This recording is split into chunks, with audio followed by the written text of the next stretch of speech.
I had a grandfather who was very useful to me, my mother's grandfather, and he was a pioneer, and he came out to Iowa with no money but youth and health and took it away from the Indians.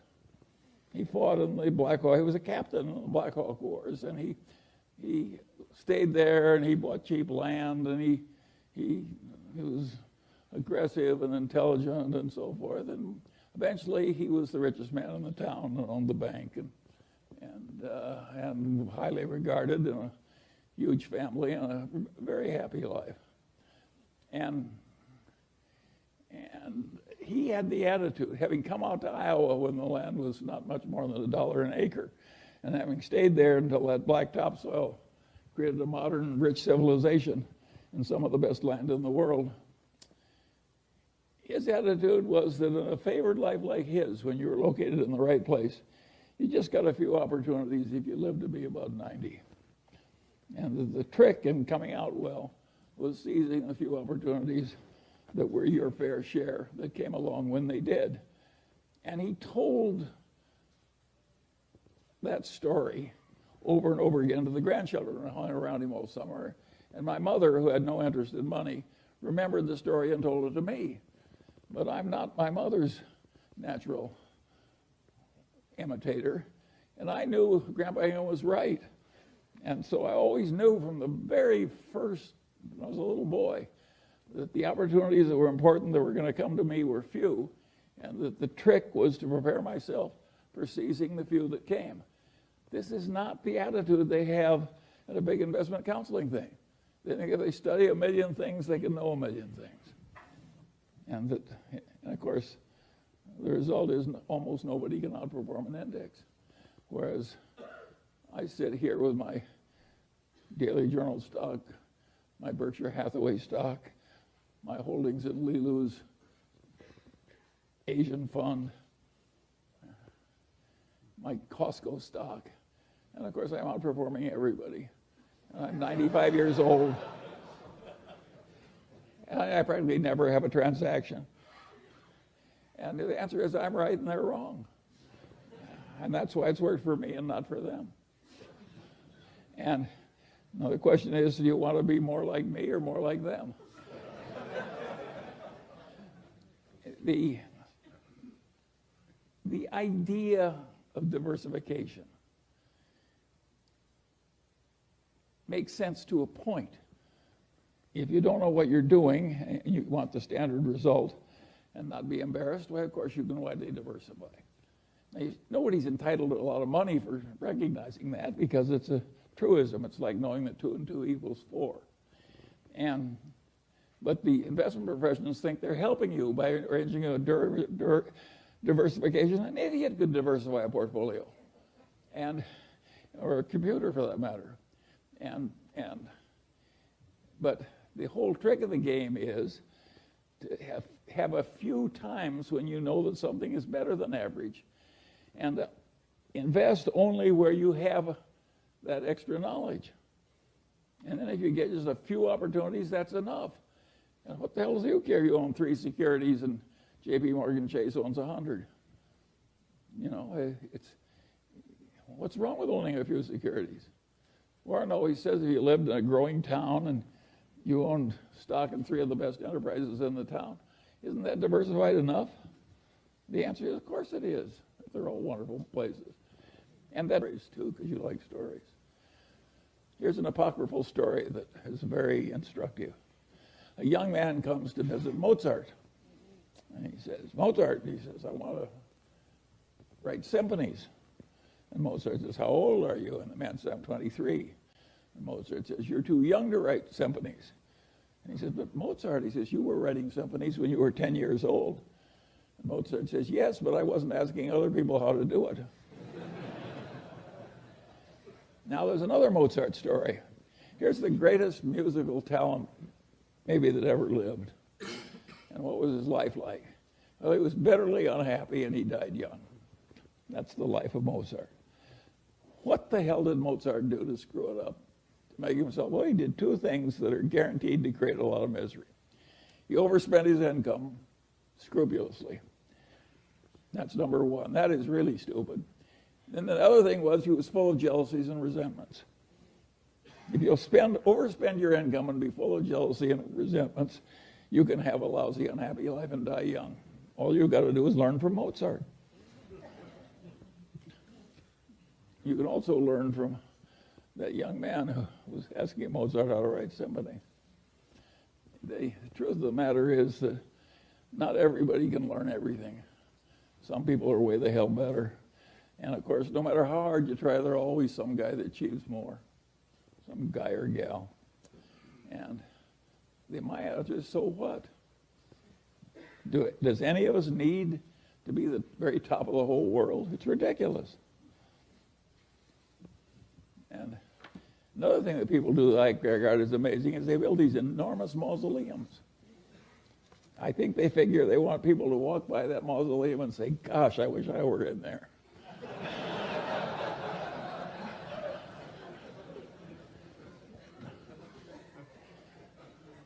Anyway, you can see we've had some fun as we go along, and it's worked so well, but if you actually figure out how many decisions were made in the history of the Daily Journal Corporation or the history of Berkshire Hathaway, it wasn't very many per year that were meaningful. It's a game of being there all the time and recognizing the rare opportunity when it comes and recognizing that a normal human allotment is to not have very many. Now, there's a very confident bunch of people who sell securities who act as though they've got an endless supply of wonderful opportunities. Well, those people are the equivalent of the racetrack tout. They're not even respectable. It's not a good way to live your life to pretend to know a lot of stuff you don't know and pretend to furnish you a lot of opportunities you're not furnishing. And my advice to you is avoid those people, but not if you're running a stock brokerage firm. You need them. But it's not the right way to make money. And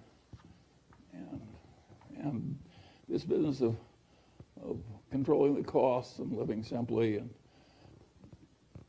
that was the secret. How much money? Warren and I had tiny little bits of money. We always underspent our incomes, and we invested, and if you live long enough, you end up rich. It's not very complicated. And now there is a part of life which is, how do you scramble out of your mistakes without them costing too much? And we've done some of that too. And if you look at Berkshire Hathaway, think of its founding businesses: a doomed department store, a doomed New England textile company, and a doomed trading stamp company. Out of that came Berkshire Hathaway. Now, we handled those losing hands pretty well, and we bought into them very cheaply. But of course, the success came from changing our ways and getting into the better businesses. And it isn't that we were so good at doing things that were difficult. We were good at avoiding things that were difficult. Hello, Mr. Munger, I'm on your right. You speak about the importance of fishing in waters with ample fish. If you were starting out today, what sea would you be fishing in, other than in China, of course? Well, other than China, but if there's one good place in the world, that's more than my share. There are others, I'm sure, but it's hard for me to believe that anything could be better for the Mungers than China. So I can't help you. I've solved my problem. You'll have to solve yours. By the way, the water's fine in China. And some very smart people are wading in. And in due course, I think more will wade in. The great companies of China are cheaper than the great companies in the United States.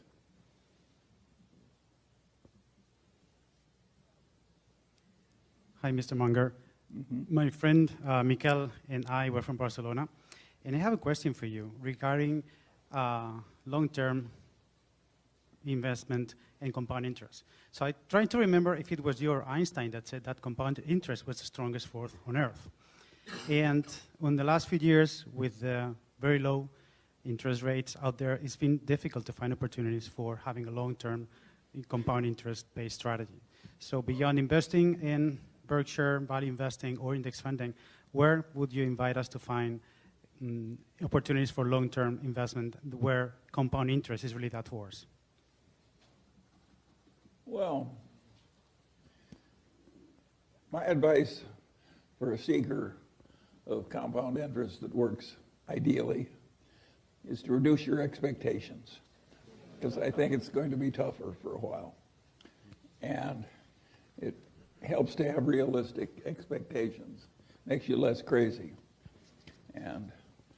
But I think that, they say that common stocks from the aftermath of the Great Depression, which was the worst in the English-speaking world in hundreds of years, to the present time, maybe an index has produced 10%, but that's pre-inflation. After inflation, it may be 7% or something.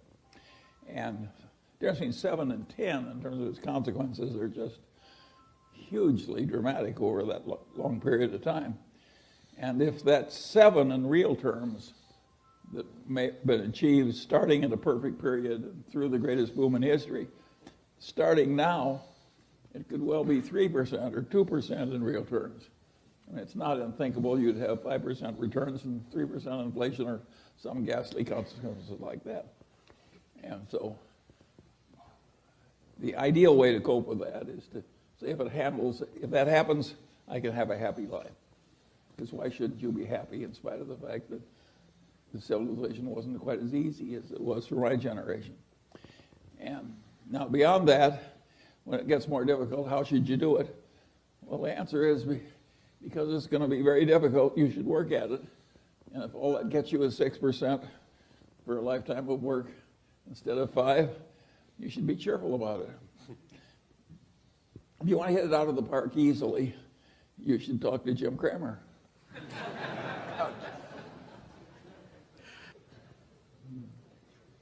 Hi, Charlie. My name's Julia LaRoche. Last year, we saw a record amount of share repurchases, and now we're hearing rhetoric out of Washington, D.C., specifically legislation to curb stock buybacks. What's your take on stock buybacks, and do you think politicians should be telling companies what to do? Thank you so much. Well, generally speaking, I'm restrained in my enthusiasm for politicians telling corporations what they should do. But I will say this. When it was a very good idea for companies to buy back their stock, they didn't do very much. And when the stocks got so high priced that it's frequently a bad idea, they're doing a lot. Welcome to adult life. This is the way it is. But it's questionable at the present levels whether a lot of it is smart. Was Eddie Lambert smart to buy back so much shares of Roebuck? No. And there's a lot of that kind of mistake that's been made.